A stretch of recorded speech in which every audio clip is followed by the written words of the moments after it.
Hi, this is the Heir of Carthage, bringing you my first ever commentary video on Rome Total War. This is an online battle where I'll be commanding a gallant legion of the Julii Romans against my worthy opponent of Macedon, commanded by Lafrancus. Sorry if I mispronounce your name. Before I introduce my army, let me give a special thanks to the Prince of Macedon for inspiring us all to make these fine YouTube videos involving our most beloved game, Rome. Let me go ahead and introduce you to my gallant soldiers. On either wing I have 2 units of legionary cavalry who will be holding my flanks, and I have in the front 4 units of Roman archers as my missile component. And as you can see on my front line, I have 4 units of legionary cohorts, backed up by, I believe, an additional 4 units of early legionary cohorts, and I have 2 other units of legionary cohorts mixed into my reserve line. The idea behind my deployment is to have reserve lines with which to outflank my enemy, which is quite important when fighting a phalanx faction. My opponent, Lafrancus, once again, sorry if I mispronounce your name, has 2 units of companion cavalry on this wing, 5 units altogether, his other 3 being on the opposite wing. His general is here in this general's bodyguard group of horses, and I believe on his front line he has 4 units of royal pikemen, very dangerous if approached from the front. He has 6 units of Illyrian mercenaries. I suppose that he's hoping to reduce my numbers by a massive missile attack with their javelins. I suppose that they're better than regular skirmishers in a melee fight. He has 2 Cretan archers on the back line also to be his missile.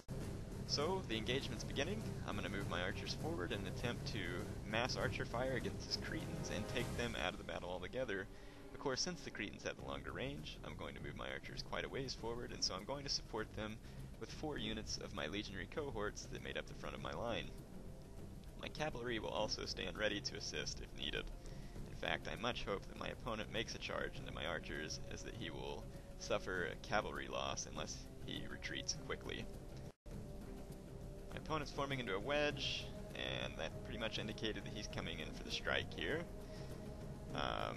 So I'm moving my cavalry in, I'm going to run my archers back and my infantry forward and lay the trap. So let's see what happens. Engaged face to face, I believe, and I'm not certain, but I believe his companion cavalry probably could have held their ground if not beaten my legionary cavalry, so this was much the way that I wanted to engage them. This squadron also routed, and the others are now gone. So he's lost a great deal of his companion cavalry. I'm going to retreat my cavalry, reform my infantry line, and reposition my archers to continue the fight. However, I'm not always that quick, so sometimes my men have to be patient for my orders.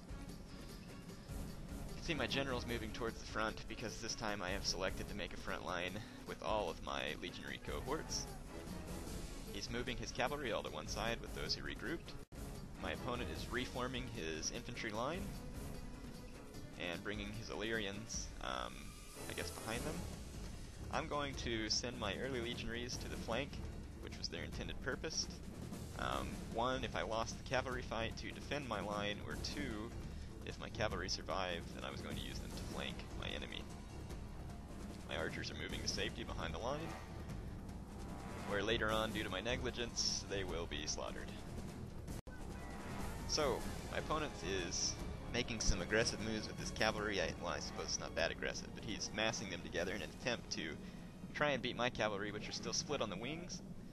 So I'm going to move mine over to make sure that I can meet his cavalry. I also have this infantry here that can support. He's moving his phalanx forward, but they're quite isolated, which is going to work to my advantage. These men here are going to take some pila damage, and they're going to be isolated enough. And when they attack, I can surround them and hopefully defeat them. He does have the Illyrians behind, but I'm not too worried about them facing in a sword fight with my legions. I just hope that their javelins don't shred me. But that was a risk I was willing to take, obviously, as I charged my men bravely into the flank of these Macedonians. He brings in a cavalry assault. I'm not paying attention, but here in a moment I attack him after losing some of my horses. Those men will no doubt curse my... So my cavalry has engaged him, and I send some infantry to support. Over here, there goes his general. Over here, back in the infantry fight, my men are doing well against this phalanx. So I'm hoping, yes, and it routs, and I'm going to now wrap up the enemy's flank. He brings in his cavalry here, and this is where I betray my archers by not paying attention, and they're going to be torn to pieces by these tough companion cavalry. There they go. Yes, their wife and children will be missing them. So, as I said, I'm wrapping up the flank. You can see I'm taking missile fire from the rear, so I probably should do something about the missiles, but first I want to go ahead and get rid of his companions that are behind my line, as anybody knows that companions behind your line is not a good thing. And as you saw in my previous video, too much of a good thing is a bad thing, but also too much of a bad thing is a bad thing. So either way, you don't want it. Here I send my early legionaries to intercept this cavalry charge, and they will also be mad because they were isolated. Companions are quite tough in the charge, and as you can see, killed many of my men upon impact. So I'm sending more men that I forgot about earlier to complete the encirclement. My cavalry are out chasing some Illyrians. Here in a moment they're going to come clean up some of his missile troops that are directly behind me. I'm a little worried about this front line here. It's a little thin, so I'm hoping that they can hold long enough for me to complete this encirclement. He brings companions in on this flank, I guess on my right flank. That route has me a bit worried, so I'm going to bring in my cavalry to help ward his off. And of course here come my men to complete the encirclement. Another blow to the Macedonians is one of their phalanxes routes. And here in a moment, when I finish with my cavalry, I'm going to come in for a Macedonian-style hammer and anvil, as you can see, which causes a chain rout among the Macedonian infantry, which constitutes the bulk of the ring. They will now fight to the death bravely, because they are surrounded, and I guess Macedonians are brave. Romans weren't the only ones. Anyway, my cavalry now are going to go on a hunt for his remaining missile troops. In this battle, I ended up managing pretty well.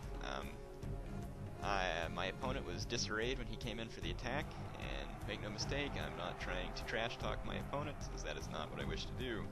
I'm not that great of a player myself, as many of you have played me online and have had victory over me. So, yeah, I'm not that great. My opponent did make some mistakes, though, that I was able to capitalize on and thus win the battle. And he admits defeat, honorably. As you can see, it was only an average victory for me, but a victory nonetheless. I had 1,069 kills, my opponent had 839. Good game to the Francus.